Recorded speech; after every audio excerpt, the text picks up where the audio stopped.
y un partido en formación, reiteramos, surgieran divergencias a lo más natural, más aún bajo la consigna de liberación nacional.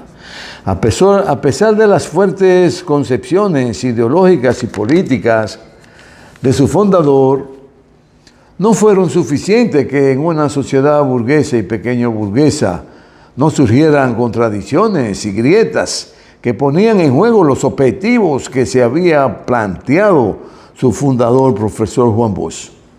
Sí que los procesos electorales entrañan una serie de contradicciones y de luchas internas, tanto en el partido como en los partidos que te adversan, que en algún momento se convierten hasta enemigos tuyos y quieren tu muerte, quieren tu destrucción, quieren jugar un papel de esa naturaleza, equivocado, pero bien. Aún los esfuerzos de los enemigos del PLD logra bajo conducción de Juan Bosch ganar las elecciones en el 1990. Para ir avanzando, le damos un empujón al tiempo, de forma tal que podamos abarcar lo más posible sobre este proceso y sobre este intento de hacer reflexiones sobre los procesos electorales que hemos tenido y cómo inciden en las estructuras internas de los partidos, cualquier partido.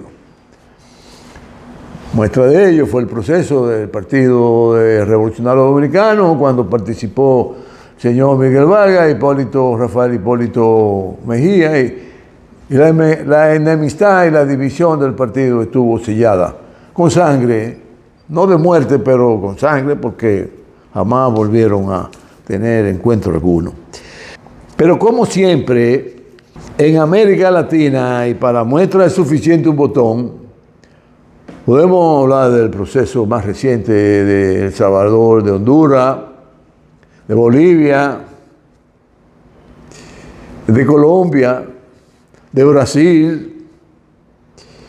Sí, de Brasil, porque de alguna manera el imperio no se opuso al ascenso de Lula. Le intentaron dar un golpe de Estado y el imperio no lo apañó, porque si lo apaña se lo llevan de encuentro. Lo ayudan a subir, pero intentan darle un golpe de Estado, luego rectifican, lo apañan y hoy Lula es el presidente que objetó el triunfo de manera contundente del presidente Maduro en Venezuela y negó su triunfo porque a él no le mandaron una carta con unas cuentas que él quería, pero de repente reconoce como presidenta legítima de Venezuela a la presidenta Daisy Ramírez.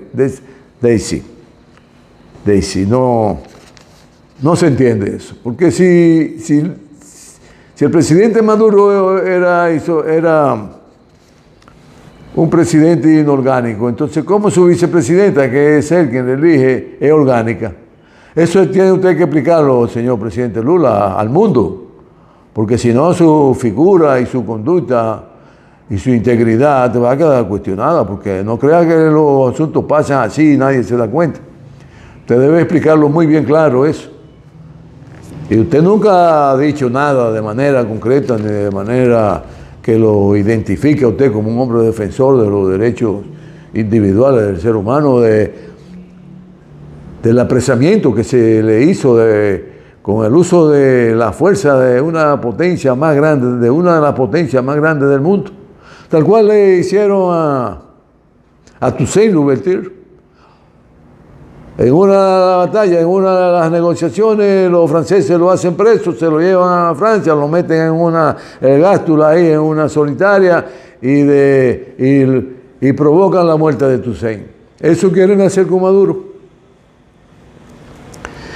Y Lula no ha dicho nada sobre eso. El defensor de los derechos de los trabajadores del Brasil. Qué bien. Decía el presidente de México, Manuel Andrés López Obrador, no es como tú comienzas, es como tú terminas, porque si no, Polibio Díaz hubiera sido uno de los presidentes más grandes del mundo. Pero terminó como un vándalo, como un bandido perfecto, un usurpador de los derechos del pueblo mexicano y como uno de los entreguistas más grandes, porque entregó parte de las riquezas más importantes del pueblo mexicano al Imperio del Norte. Pues en estos países, a la clara, no, yo quiero de presidente en Honduras a fulano, que lo pusimos en libertad para que era un narcotraficante o que fueran a gobernar en Honduras, en Bolivia. Y así se comporta el imperio con nuestros países. Lo que es complicada las negociaciones ya para estos tiempos con el imperio por esa situación.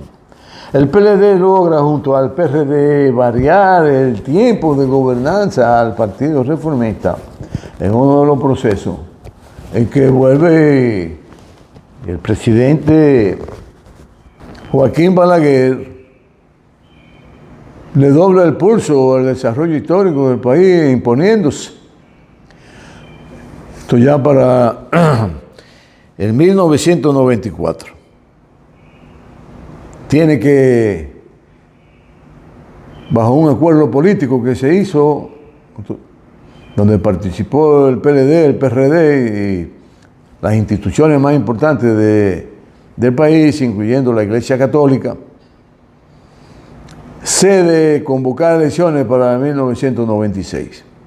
El PLD logra, junto al PRD, ese gran éxito. Para el 1996 se estableció la celebración de nuevas elecciones.